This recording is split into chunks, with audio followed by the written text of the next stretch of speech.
فلسطین اور غازہ میں جنگ بندی ہو گئی ہے۔ اسرائیل نے اس سے تھوڑا سا پہلے جنگ بندی ہونے سے پہلے کہا، بلکہ میں کہوں گا کہ نتن یاہو نے فرمایا کہ ہم جنگ بندی نہیں کریں گے اور اپنے مقاصد حاصل کریں گے۔ مختصراً یہ میں بتاؤں، مقصد یہی ہوتا ہے کہ ہر 5 7 10 سال کے بعد ایک رگڑا لگایا جائے اور جو ڈیولپمنٹ فلسطینیوں کی تھوڑی سی ہوئی ہے یا وہ اپنے پاؤں پہ کھڑے ہوں سے پھر زیرو کر دیا جائے تاکہ وہ اسی میں لگے رہیں اور کچھ اپنی پوزیشن بہتر کر لی جائے۔ لیکن اس کے 1 گھنٹے کے بعد اپنی وکٹری کال دیے بغیر کہ ہم نے اچیو کیا، نے جنگ بندی ہو گئی ہے، اور لوگ اس پہ بڑے سرپرائز ہیں کہ یہ کیا ہوا ہے، اور ایکسپیکٹ بھی نہیں تھا کیا جا رہا۔ یہاں سے شاہ محمود قریشی اور وہ سوڈان کے وزیر خارجہ کے ساتھ ترکش وہ نیو یارک میں گئے ہیں، بلکہ میں نے کسی کی بات سنی بڑی، وہ کہہ رہے تھے کہ سعودی عرب مائنڈ کرے گا نہیں کرے گا، اس طرح کی گفتگو بھی ہو رہی تھی۔ بٹ یہ ساری چیزیں بیچ میں رہ گئیں اور جنگ بندی ہو گئی ہے۔ اصل اس کے پیچھے کہانی جو ہوئی ہے وہ ایک اتنا بڑا چینج ہے جس سے یہ لگتا ہے کہ غازہ میں ہونے والا تو صرف ایک چھوٹی سی سمٹم تھی، اصل چیز جو ہے اس کے بیہائنڈ دا سین ہوئی ہے، جس کو ایکسیپٹ کر لیا گیا۔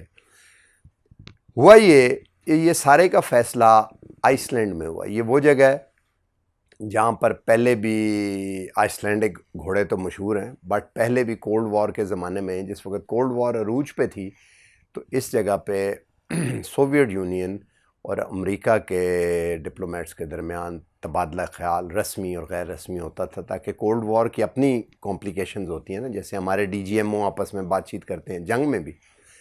یہاں پر ایک ملاقات ہوئی ہے American secretary of state Anthony Blinken اور روسی وزیر خارجہ لیبروف کے درمیان۔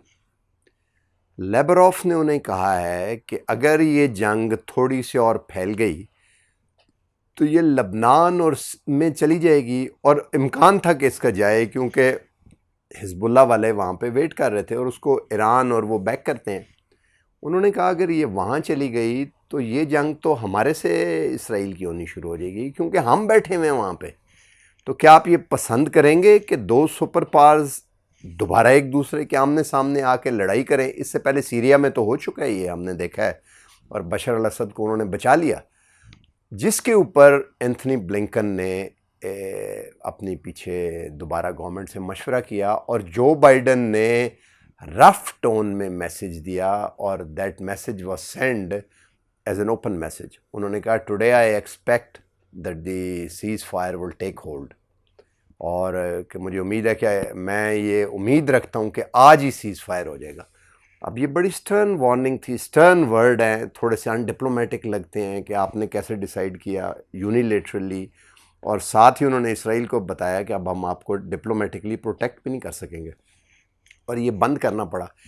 تو الٹیمیٹلی امریکہ کی چھتری کے نیچے سارے ایگزسٹ کرنے والے ملک انکلوڈنگ پاکستان، جو ابھی تک ویسٹ کی Bretton Wood institutions, I M F اور ان کے سسٹم کے ساتھ ہم انٹیگریٹڈ ہیں کافی حد تک، تو ہم یہ کوئی کامیاب نہیں ہوا ایسے۔ ایون ترکی بھی کامیاب نہیں ہوا، حالانکہ وہ بڑا ایک طرح سے ڈیفائنس دکھاتے ہیں ترک، بٹ ہیں وہ ناٹو کے ممبر۔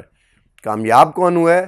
جب فینس کے دوسری طرف سے ایک چھوٹا سا دیر از اے نج آن دیم، اور رشیا نے اپنا مسل دکھایا۔ اب یہ سیکنڈ فیز تھی، پہلے انہوں نے بشر الاسد کو بچا لیا اور لوگوں نے کہا کہ جی روس بھی تھوڑا سا اب اپنا ملٹری مسل فلیکس کرنا شروع ہو گیا۔ اب انہوں نے صرف ڈپلومیٹکلی بات کی ہے، اس کا مطلب ہے کہ وہ ملٹری مسل جسے فلیکس کرنے کی انہیں ضرورت پڑی سیریا میں بشر الاسد کو بچانے کے لیے، وہ ملٹری مسل اب فلیکس کرنے کی ضرورت نہیں ہے۔ دوسری سائیڈ پہ it has a sobering effect already. اس کا کیا مطلب ہے؟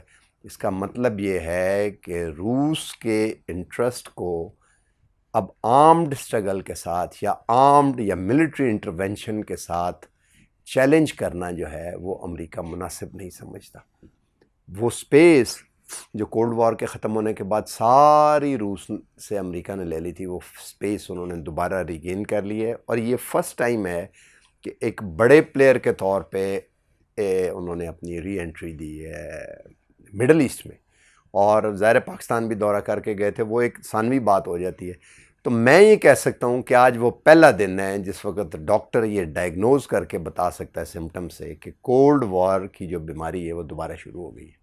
Today is the first day جب ہم کہہ سکتے ہیں کہ دنیا میں کولڈ وار کا دوبارہ ریکگنائز آغاز ہو چکا ہے، وچ از اے اسٹرینج تھنگ، کیونکہ یہ بھی کوئی اچھی بات نہیں ہے. یونیپولر ورلڈ میں تو ظلم بڑے تھے، بٹ کمپلیٹ تباہی تو وہ نہیں تھی. اب ہو سکتا ہے کہ کوئی بڑا میجر ایونٹ کی طرف جو ہے اگر ذرا بھی سلپیج ہو جاتی ہے، کیونکہ ساؤتھ چائنا سی میں بھی ایک وہ ظاہر ہے وہ الگ سے بات کبھی کریں گے اس پہ، اور رشین بھی اب آ کے مڈل ایسٹ میں.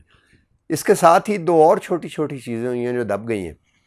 روس سے جو گیس خریدتا ہے یورپ، تقریباً 35% گیس روس سے خریدتے ہیں، وہ یوکرین وغیرہ سے گزر کے جاتی ہے.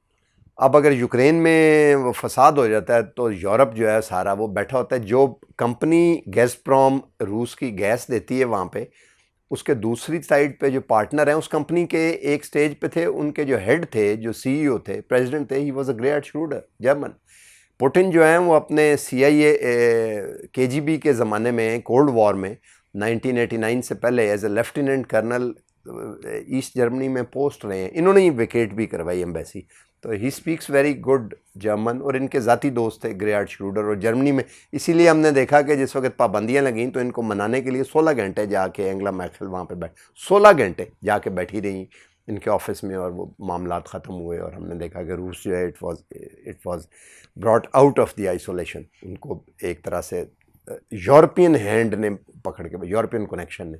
اب ایک دفعہ پھر یہ ہوا ہے کہ وہ پائپ لائن جو یوکرین سے، اس کے علاوہ ایک نارڈک پائپ لائن بھی بنا رہے ہیں جو کہ جرمنی ڈائریکٹ جائے گی. تو جرمن انرجی انٹرسٹ جو ہے وہ مڈل ایسٹ میں نہیں بلکہ رشیا کے ساتھ اب اٹیچڈ ہے. اور وہ اس پائپ لائن کے اوپر امریکہ نے پابندیاں لگائی ہوئی تھی روس کے اوپر، وہ پابندیاں بھی لفٹ کر دی ہیں.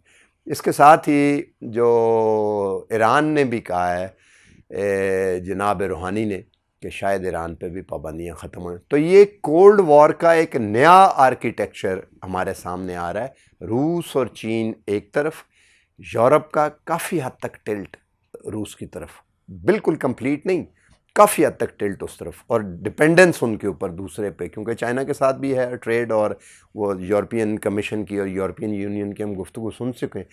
تو یہ جو فلسطین کا اس وقت سیز فائر ہوا ہے غزہ میں، اسے یاد رکھا جائے گا ایز اے ایونٹ کہ جس نے یہ ہیرلڈ ان جس سے ہوا، جس نے یہ اناؤنس کیا کہ the cold war is back. آج تک کے لیے اتنا ہی. ملتے ہیں اگلے ویلاگ میں. ہمارے چینل کو لائک اور سبسکرائب کر دیں تاکہ آپ تک ویڈیوز وقت پہ پہنچتی رہیں. اللہ حافظ.